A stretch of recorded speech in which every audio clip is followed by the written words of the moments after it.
السلام عليكم ورحمة الله. بسم الله الرحمن الرحيم.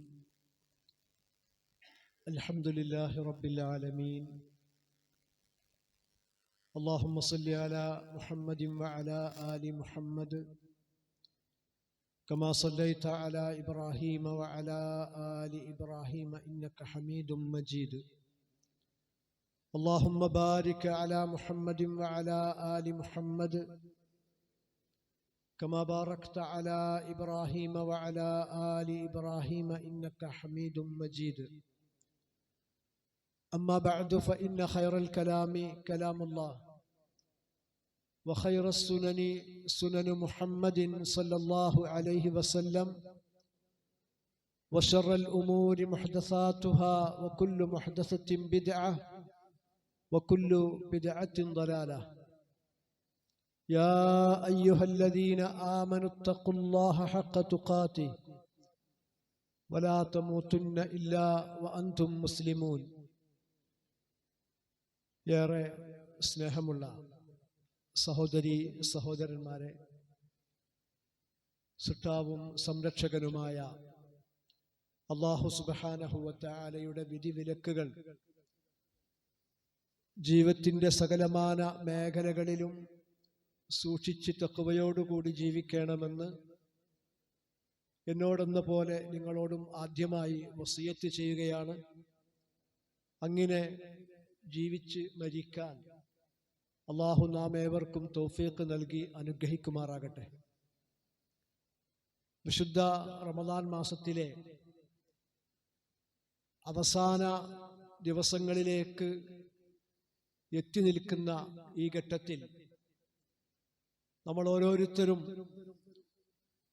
ഇതുവരെ കഴിഞ്ഞ ദിവസങ്ങളിൽ എത്രമാത്രം നമുക്ക് റമദാനിന്റെ അനുഗ്രഹങ്ങൾ നേടിയെടുക്കാൻ സാധിച്ചിട്ടുണ്ട്, എന്തൊക്കെ പോരായ്മകളും വീഴ്ചകളും കുറവുകളും സംഭവിച്ചിട്ടുണ്ട് എന്നതിനെ കുറിച്ചൊക്കെയുള്ള ഒരു ആത്മവിചാരണ ഇടയ്ക്കിടയ്ക്ക് നടത്തിക്കൊണ്ടിരിക്കുന്നത് വരും നാളുകളെങ്കിലും കൂടുതൽ സജീവമാക്കാനും, പ്രത്യേകിച്ച് റമദാനിന്റെ ഏറ്റവും അവസാനത്തെ 10 എന്ന് പറയുന്നത് അതിന്റെ പ്രാധാന്യവും പുണ്യവും ഒക്കെ നമുക്ക് ഏവർക്കും അറിയാം. അത് ഒട്ടും നഷ്ടപ്പെടുത്താതെ ഏറ്റവും പൂർണ്ണമായ രൂപത്തിൽ ഉപയോഗപ്പെടുത്താനുള്ള ശ്രമങ്ങൾ ഓരോരുത്തരുടെയും ഭാഗത്തുനിന്നുണ്ടാകണമെന്ന് ഓർമ്മപ്പെടുത്തുകയാണ്. അള്ളാഹു നാം ഏവരെയും അനുഗ്രഹിക്കുമാറാകട്ടെ. അല്ലാഹു സുബ്ഹാനഹു വ തആല മനുഷ്യരെ സൃഷ്ടിച്ച് ഈ ഭൂമിയിലേക്ക് പറഞ്ഞയക്കുമ്പോൾ അല്ലാഹു പറയുന്നുണ്ട്, വലക്കും ഫിൽ അർളി മുസ്തഖറുൻ വ മതാഉൻ ഇലാ ഹീൻ. നിങ്ങൾക്ക് നിങ്ങളുടെ ജീവിതാവശ്യങ്ങൾ, ഈ ലോകത്ത് ഇവിടെ ജീവിക്കാൻ ആവശ്യമായ വിഭവങ്ങൾ സമാഹരിക്കാനുള്ള അവസരം അള്ളാഹു ഇവിടെ ഒരുക്കി വെച്ചിട്ടുണ്ട് എന്ന്.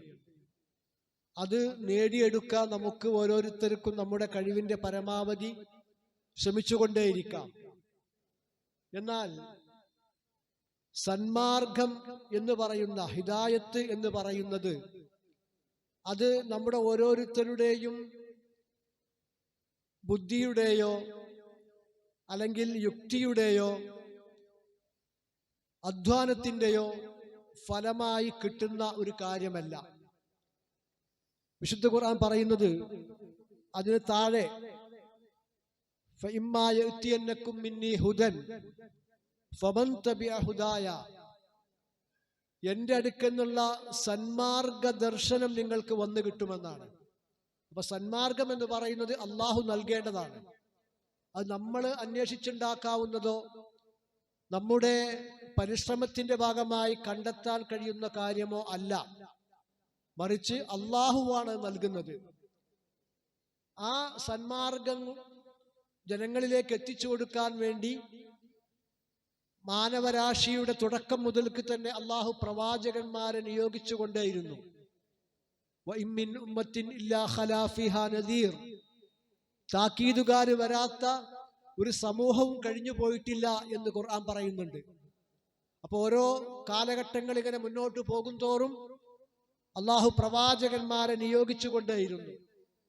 ആ പ്രവാചക ശൃംഖലയിലെ അവസാനത്തെ പ്രവാചകനാണ് റസൂലുള്ളാഹ്, അള്ളാഹുവിന്റെ റസൂല്, വഖാതമൻ നബിയീൻ, പ്രവാചകന്മാരുടെ അവസാനത്തെ കണ്ണിയായിക്കൊണ്ട് അള്ളാഹു നിയോഗിച്ച മുഹമ്മദ് നബി സല്ലല്ലാഹു അലൈഹി വസല്ലമ. ആ റസൂലുള്ളയാണ് നമുക്ക് ഹിദായത്തിന്റെ മാർഗം പഠിപ്പിച്ചു തരേണ്ടത്. അതിനുവേണ്ടിയാണ് അള്ളാഹു സുബ്ഹാനഹു വ തആല നബി സല്ലല്ലാഹു അലൈഹി വസല്ലമയെ നിയോഗിച്ചത്. ഖുർആൻ പറയുന്നുണ്ട്, ലഖദ് കാന ലക്കും ഫീ റസൂലില്ലാഹി ഉസ്വത്തുൻ ഹസന, അള്ളാഹുവിന്റെ റസൂലിൽ നിങ്ങൾക്ക് ഏറ്റവും ഉത്തമമായ മാതൃകയുണ്ടെന്നാണ്. അഥവാ ഹിദായത്തിന്റെ മാർഗം ഏതാണ് എന്ന് ഏറ്റവും ഉത്തമമായ രൂപത്തിൽ നമുക്ക് പഠിപ്പിച്ചു തരാൻ വേണ്ടിയാണ് അള്ളാഹു സുബ്ഹാനഹു വ തആല നബി സല്ലല്ലാഹു അലൈഹി വസല്ലമയെ നിയോഗിച്ചിട്ടുള്ളത്. ആ പ്രവാചകൻ സല്ലല്ലാഹു അലൈഹി വസല്ലമയെ പിൻപറ്റി ജീവിക്കുക, അതാണ് നാം ഓരോരുത്തരുടെയും ബാധ്യത. വിശുദ്ധ ഖുർആൻ പറയുന്നുണ്ട്, ഖുൽ ഇൻ കുൻതും തുഹിബ്ബൂനല്ലാഹ ഫത്തബിഊനി യുഹിബ്ബുക്കുമുല്ലാഹ്, നിങ്ങൾ അല്ലാഹുവിനെ ഇഷ്ടപ്പെടുന്നുണ്ട് എങ്കിൽ എന്നെ നിങ്ങൾ പിന്തുടരണം, എങ്കിൽ യുഹിബ്ബുക്കുമുല്ലാഹ്, അല്ലാഹു നിങ്ങളെ ഇഷ്ടപ്പെടും. അപ്പൊ ആ പ്രവാചകൻ സല്ലല്ലാഹു അലൈഹി വസല്ലമയെ പിൻപറ്റുക, ആ ചര്യയെ നാം പിന്തുടരുക, ഇതാണ് നമുക്ക് ഹിദായത്ത് ലഭിക്കാനുള്ള മാർഗം. നബി സല്ലല്ലാഹു അലൈഹി വസല്ലമയുടെ സഹാബി വര്യന്മാർ ചരിത്രം എടുത്ത് പരിശോധിച്ചാൽ നമുക്കതിന് ധാരാളം ഉദാഹരണങ്ങൾ കാണാൻ കഴിയും. നബി സല്ലല്ലാഹു അലൈഹി വസല്ലമയിൽ നിന്ന് സഹാബി വര്യന്മാർ അവരുടെ ഹിദായത്തിന്റെ മാർഗം എങ്ങനെയാണ് പഠിച്ചത് എന്ന് ചോദിച്ചാൽ, അത് നമുക്ക് അവരുടെ ചരിത്രം എടുത്ത് പരിശോധിച്ചാൽ കുറെ എണ്ണിപ്പറയാവുന്ന ചില രീതികൾ നമുക്ക് കാണാൻ സാധിക്കും. ഒന്ന്, നബി സല്ലല്ലാഹു അലൈഹി വസല്ലമയുടെ പഠന ക്ലാസ്സുകളായിരുന്നു, വിജ്ഞാന സദസ്സുകളായിരുന്നു. പ്രവാചകന്റെ ചര്യ അവർക്ക് ലഭിച്ചത് അങ്ങനെയാണ്. അത് അവരുടെ ജോലിയോ പഠനമോ മറ്റ് പഠനങ്ങളോ അല്ലെങ്കിൽ മറ്റേതെങ്കിലും ഭൗതികമായ കാര്യങ്ങളോ ഒരിക്കലും പ്രവാചകൻ സല്ലല്ലാഹു അലൈഹി വസല്ലമയുടെ ചര്യ പഠിക്കുന്നതിൽ നിന്ന് അവർക്ക് തടസ്സമായിട്ടില്ലായിരുന്നു.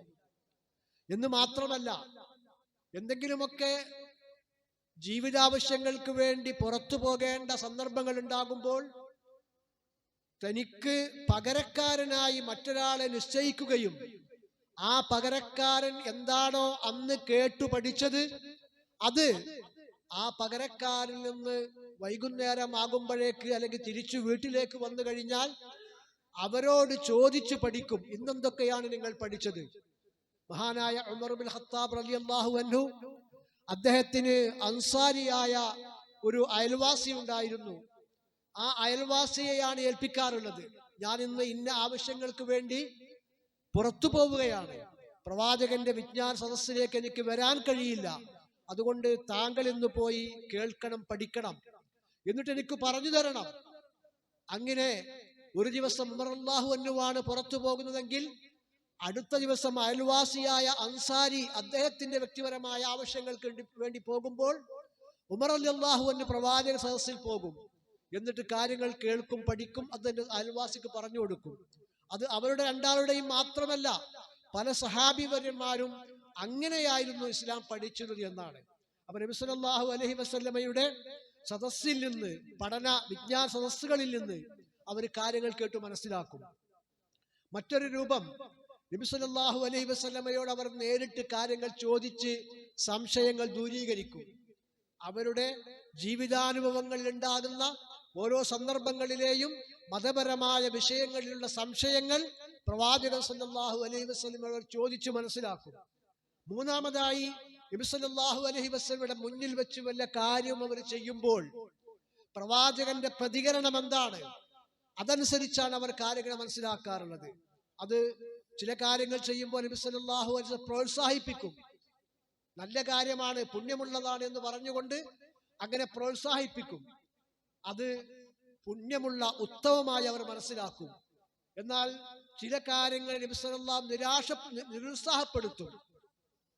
അതിനെ അവർ കറാഹത്ത്, അത് അത്ര നല്ലതല്ല, എന്നാൽ ഹറാമ് എന്ന ആ പരിധിയിലേക്ക് വരാത്ത വിധത്തിൽ നബി സല്ലല്ലാഹു അലൈഹി നിരുത്സാഹപ്പെടുത്തിയ കാര്യങ്ങൾ ഉണ്ടാകും. മൂന്നാമതായി നബി സല്ലല്ലാഹു അലൈഹി വസല്ലമ നിരോധിച്ച കാര്യങ്ങളാണ്. അതാണ് ഹറാമ് എന്ന് പറയുന്ന ആ വിഭാഗത്തിൽപ്പെടുന്നത്. വേറെ ചില കാര്യങ്ങൾ അത് നബി സല്ലല്ലാഹു അലൈഹി വസല്ലമ മൗനം അവലംബിക്കും. അതിനെ പ്രോത്സാഹിപ്പിക്കുകയോ നിരുത്സാഹപ്പെടുത്തുകയോ വിലക്കുകയോ അല്ലെങ്കിൽ നല്ല കാര്യമാണെന്ന് പറഞ്ഞ് അതിനെപ്പറ്റി അതിന്റെ പ്രാധാന്യത്തെക്കുറിച്ച് പഠിപ്പിക്കുകയോ ഒന്നും ചെയ്യാതെ മൗനം അവലംബിച്ച കാര്യങ്ങളാണെങ്കിൽ അത് ഹലാലാണ് എന്നവർ മനസ്സിലാക്കും. ഉദാഹരണമായി നബി സല്ലല്ലാഹു അലൈഹി വസല്ലമ ഒരിക്കൽ ഭക്ഷണം കഴിക്കാൻ വേണ്ടി ഇരിക്കുന്ന സമയത്ത് ഉടുമ്പിന്റെ മാംസം അവര് കഴിക്കുന്നുണ്ട്. ആ കൂട്ടത്തിൽ നബി സല്ലല്ലാഹു അലൈഹി വസല്ലം അത് കഴിച്ചില്ല, പക്ഷേ കഴിക്കുന്ന ആളുകളെ വിലക്കിയുമില്ല. അപ്പൊ അതിൽ നിന്ന് അവരെന്ത് മനസ്സിലാക്കി? ഉടുമ്പിന്റെ മാംസം പ്രവാചകൻ സല്ലല്ലാഹു അലൈഹി വസല്ലമക്ക് ഇഷ്ടമില്ലാത്തത് കൊണ്ട് കഴിച്ചില്ല, പക്ഷേ അത് നമുക്ക് മുസ്ലിങ്ങൾക്ക് അത് കഴിക്കാവുന്ന മാംസമാണ് എന്ന് സഹാബിവര്യന്മാർ മനസ്സിലാക്കി എന്നാണ് ആ സംഭവത്തെ ഉദ്ധരിച്ചുകൊണ്ട് പണ്ഡിതന്മാർ പറയുന്നത്. പിന്നെ മറ്റൊന്നുള്ളത്, നബി സല്ലല്ലാഹു അലൈഹി വസല്ലമയോടൊപ്പം താമസിച്ച് പഠിക്കുകയാണ്. ചില ദീർഘ യാത്രയൊക്കെ ചെയ്ത് ആളുകൾ പ്രവാചകന്റെ അടുക്കലേക്ക് വരും, എന്നിട്ട് അവിടെ താമസിക്കും. അങ്ങനെ മതം പഠിച്ച ആളുകൾ ഉണ്ടായിരുന്നു. അവരെ കുറിച്ചാണ് അഹ്ലുസ്സുഫ എന്ന് പറയുന്ന മദീനത്തെ പള്ളിയുടെ ചെരുവിൽ അവർ താമസക്കാരായിരുന്നു. അങ്ങനെയും നമുക്ക് കാണാൻ കഴിയും. വേറെ ചില ആളുകൾ നബി സല്ലല്ലാഹു അലൈഹി വസല്ലമയോട് ചോദിക്കാൻ പറ്റാത്ത ചില സന്ദർഭങ്ങളിൽ ചില വിഷയങ്ങൾ ഉണ്ടാകുമ്പോൾ അവരുടെ ഇജ്തിഹാദ് അനുസരിച്ചുകൊണ്ട് അവർ അതിൽ ഒരു തീരുമാനമെടുക്കും. എന്നിട്ട് പിന്നീട് പ്രവാചകന്റെ അടുക്കൽ വന്നുകൊണ്ട് ഞങ്ങൾ ഇങ്ങനെ ചെയ്തു പ്രവാചകരെ, അത് ശരിയാണോ തെറ്റാണോ, വല്ല അബദ്ധവും സംഭവിച്ചിട്ടുണ്ടോ എന്നൊക്കെ അവർ പ്രവാചകനോട് ചോദിച്ച് മനസ്സിലാക്കും. എന്നിട്ട് പ്രവാചകനിൽ നിന്ന് അതിന്റെ വിധി അവർ പഠിക്കുകയും ചെയ്യും. ഇങ്ങനെ ഒക്കെയായിരുന്നു നബി സല്ലല്ലാഹു അലൈഹി വസല്ലമയുടെ ചര്യ അവർ മനസ്സിലാക്കിയിരുന്നത്. ഇനി നബി സല്ലല്ലാഹു അലൈഹി വസല്ലമയിൽ നിന്ന് ചില പ്രത്യേകമായ വിഷയങ്ങളിൽ, ഇപ്പൊ സ്ത്രീകളുമായി ബന്ധപ്പെട്ട കാര്യങ്ങളാണെങ്കിൽ അതിനെക്കുറിച്ച് കൂടുതൽ അവഗാഹമുള്ള മഹദി ആയിഷ റളിയല്ലാഹു അൻഹ അവരുടെ കൂട്ടത്തിലുണ്ടായിരുന്നു. അതുപോലെ തന്നെ അഅലമുൽ ഉമ്മത്തി ബിൽ ഫറായിദ്, അനന്തരാവകാശ നിയമങ്ങളുമായി ബന്ധപ്പെട്ട കാര്യങ്ങളെക്കുറിച്ച് ഏറ്റവും കൂടുതൽ വിവരമുള്ള ആളായിരുന്നു സയ്യിദ് ഇബ്നു സാബിത്ത് റളിയല്ലാഹു അൻഹു.